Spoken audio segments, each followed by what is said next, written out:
எப்பவும் பிஸியா இருக்கிற ரோடு இன்னைக்கு வெறிச்சோடி இருக்கு. என்னாச்சு?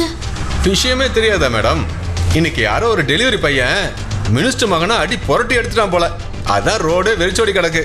நாடி நரம்பெல்லாம் ரத்த வெறி ஊறி போனவனால தான் இவ்வளோ கொடூரமா அடிக்க முடியும்னு ட்ரீட்மெண்ட் கொடுத்த டாக்டர்ஸ் பயந்து போயிருக்காங்களாம் என்று கேப் டிரைவர் உற்சாகமாக சொல்ல வேதிகா சர்வாவை ஓரக்கண்ணில் பார்த்தாள். சர்வா எதுவும் நடக்காதது போல அமைதியாக வேடிக்கை பார்த்து கொண்டிருந்தான். சர்வா மும்பையில் பிறந்து சிறு வயதிலேயே தனது அப்பா அம்மாவை இழந்து சென்னையில் ஃபுட் டெலிவரி பாயாக வேலை செய்து வந்தான்.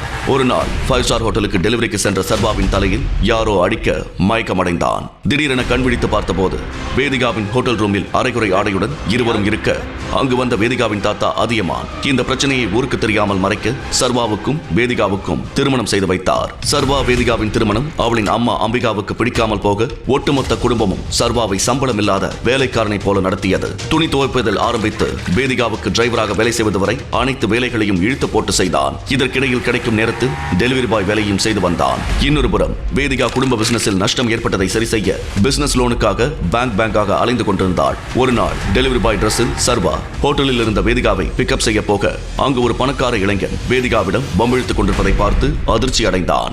வேதிகா, என்னாச்சு? என்ன பிரச்சனை? ஹலோ மிஸ்டர், அவ என்னோட வைஃப். பிரச்சனை பண்ணாம போறீங்களா? தோ பாருடா, டேய் நான் யாருன்னு தெரியும்ல, மினிஸ்டர் பையன். நீ வாச்சலும் போலாம், அவன் கிடக்குறான் டெலிவரி பையன். டேய் கைய விடுடா, பொறுக்கி விடுடா. வேதிகா அலறுவதைக் கண்டு சர்வாவின் கண்கள் கொதித்தது. உடனே சர்வா அந்த மினிஸ்டர் மகனின் கையை இறுக்கி பிடித்து முறுக்க அவன் வலியில் துடித்தான்.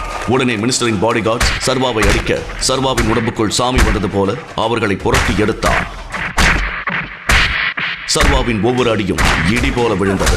அதை பார்த்த வேதிகாவுக்கு சாதுவாக இருந்த தன் கணவனா இது என பேரதிர்ச்சியில் உறைந்தாள். மினிஸ்டர் மகன் உட்பட அவனது அடியாட்கள் ரத்த வெள்ளத்தில் இருக்க வேதிகா சர்வாவை தடுத்து நிறுத்தினாள். அப்போது சர்வா, டேய், இதுக்கப்புறம் எந்த பொண்ணு மேலேயாச்சும் கைய வைக்கணும்னு நினைச்ச உன்னை போத்த இடத்துலயே குழி தோண்டி புதைச்சிடுவேன். சர்வா, சர்வா ஸ்டாப் இட். போதும், அவனை விடு. லோன் விஷயமா பேங்க் மேனேஜர் வர சொல்லிருக்காங்க.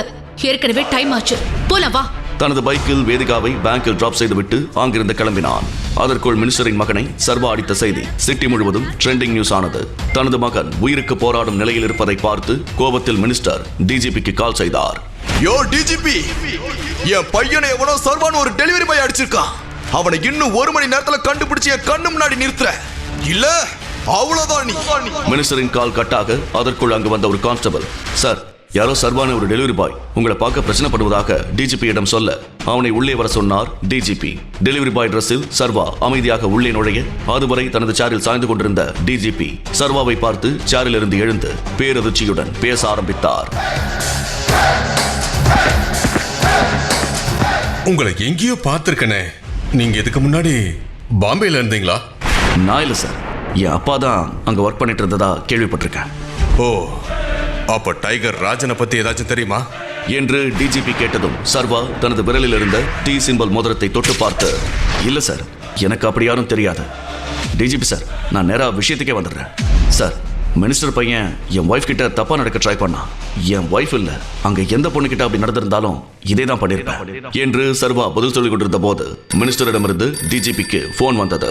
என் பையனை யாரும் அடிக்கல, பாத்ரூம்ல வலிக்கி விழுந்துட்டான். அப்புறம் அந்த சர்வா சார் மேல கையெது வச்சிடலையே, அவருக்கும் இதுக்கு எந்த சம்மந்தமும் இல்ல என்று சொல்லி கால் கட்டாக டிஜிபி சர்வாவை சந்தேக பார்வையுடன் பார்த்தார். சர்வா மெல்லிய புன்னகையுடன் இருக்க, மிஸ்டர் சர்வா, நீங்க கிளம்பலாம். அரசைய காத்திருந்த போலீஸ் அனைவரும் சர்வாவை ஆச்சரியத்துடன் பார்த்து வழிவிட்டனர். உடனே டிஜிபி மும்பை கமிஷனர் ஆபீஸ்க்கு கால் பண்ணி அந்த டைகர் ராஜன் ஃபைலை சீக்கிரம் அனுப்ப சொல்லுங்க. அங்கிருந்து சர்வா வேதிகாவை பிக்கப் செய்ய பேங்கிற்கு வந்தான். ஆனால் அங்கு வேதிகா அழுது அழுது அவளது கண்கள் சிவந்திருந்தது. சர்வாவுக்கு ஏதோ தப்பாக பட, வேதிகா என்னாச்சு? லோன் கிடைச்சிருச்சா? உன் கண்ணியை கலங்கிருக்க, என்னாச்சுன்னு கேக்குறல்ல? என்ன சும்மா என்னாச்சுன்னு? எனக்கு எல்லாம் லோன் இல்லைன்னு சொல்லிட்டாங்க. என் கம்பெனியை வச்சு லோன் தர முடியாதா? வேணும்னா என்ன வச்சு லோன் கொடுக்கலாமான்னு இளக்காரமா சொல்றான் அந்த ராஸ்கல். சொல்லு, நான் என்ன பண்ணட்டும்? பேசாம நான் இந்த கம்பெனியை மூடிட்டு இனி உன்ன மாதிரி தெருவா டெலிவரிக்கு வந்துடுறேன். எல்லாம் என் தலை எழுத்து. என் ஸ்டேட்டஸ்க்கு ஏத்தால கல்யாணம் பண்ணாம உனக்கு எப்போ கழுத்தை நீட்டனோ அன்னைக்கு என் வாழ்க்கை நாசமா போச்சு. I feel like a complete loser now என்று வேதிகா அழுது கொண்டே சொன்னது சர்வாவை கோபத்தின் உச்சத்திற்கு கொண்டு சென்றது. சர்வாவின் நரம்புகள் புடைக்க எதுவும் பேசாமல் வேதிகாவை மேனேஜர் ரூமிற்கு அழைத்து சென்றான். அங்கு மேனேஜர் திமிராக அமர்ந்து கொண்டு, ஏய், எவன்டா அது டெலிவரி பாய் எல்லாம் உள்ள விட்டது? சார், நான் வேதிகாவோட ஹஸ்பண்ட். ஓ, இந்த பொண்ணா?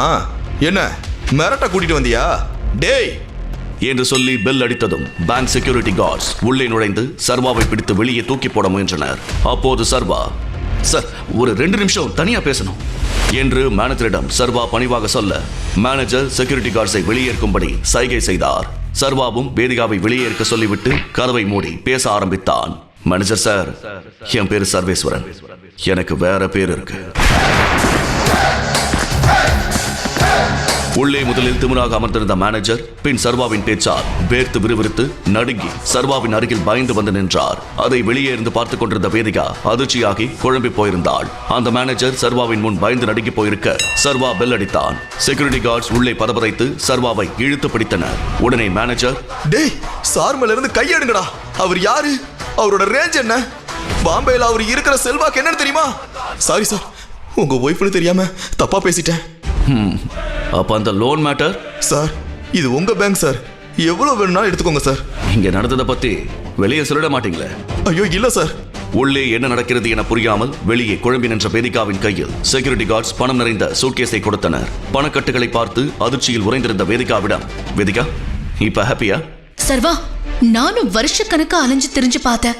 அப்பெல்லாம் கிடைக்காத லோன் இப்ப எப்படி கிடைச்சது? உள்ள என்ன சொன்ன?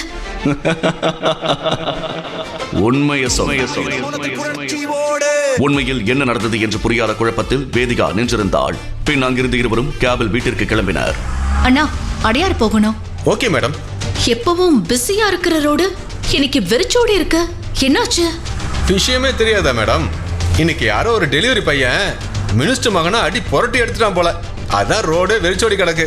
நாடி நரம்பெல்லாம் ரத்த வெறி ஊறி போனவனால தான் இவ்வளோ கொடூரமா அடிக்க முடியும்னு ட்ரீட்மெண்ட் கொடுத்த டாக்டர்ஸ் பயந்து போயிருக்காங்களாம் என்று கேப் டிரைவர் உற்சாகமாக சொல்ல, வேதிகா சர்வாவை ஓரக்கண்ணில் பார்த்தாள். சர்வா எதுவும் நடக்காதது போல அமைதியாக வேடிக்கை பார்த்துக் கொண்டிருந்தான். சில நிமிடங்களில் வேதிகாவின் வீடும் வந்தது.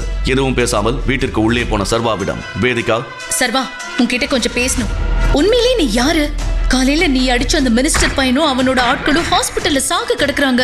மினிஸ்டர்ஸ், போலீஸ் எல்லாருமே உன் மேல ஆக்ஷன் எடுக்க பயப்படுறாங்க. லோன் தரமாட்டேன்னு சொன்ன அந்த பேங்க் மேனேஜர் நீ பேசினதுக்கு அப்புறம் காலில் விழுந்து பணத்தை தரேன்னு சொல்றான். நீ யாரு? மும்பைல என்ன பண்ணிட்டு இருந்த என்று வேதிகா கேள்விகளால் துளைக்க, சர்வா எதுவும் பேசாமல் உள்ளே சென்று கதவை மூடி திரும்பி நின்றான். வேதிகாவின் கேள்விகள் சர்வாவின் காதுகளில் எதிரொலிக்க, சர்வாவுக்கு தனது கடந்த கால நினைவுகள் கண்முன் பிளாஷ் ஆக்கின. உண்மையில நான் யாரு? பாம்பேல எனக்கு என்ன நடந்துச்சு? எனக்கும் தி கிரேட் டைகர் ராஜனுக்கு உள்ள தொடர்பு என்னன்னு இது வரைக்கும் நான் புதைச்சு வச்சுக்கிட்டு இருக்கிற உண்மையை பத்தி தெரிஞ்சா என் ஒய்ஃப் வேதிகா மட்டும் இல்ல, நீங்களும் அதிர்ச்சி ஆகிடுவீங்க. முழு கதையையும் கேட்டு மகிழ பாக்கெட் FM ஆப்பை டவுன்லோட் செய்யுங்கள். லிங்க் டிஸ்கிரிப்ஷனில் கொடுக்கப்பட்டுள்ளது.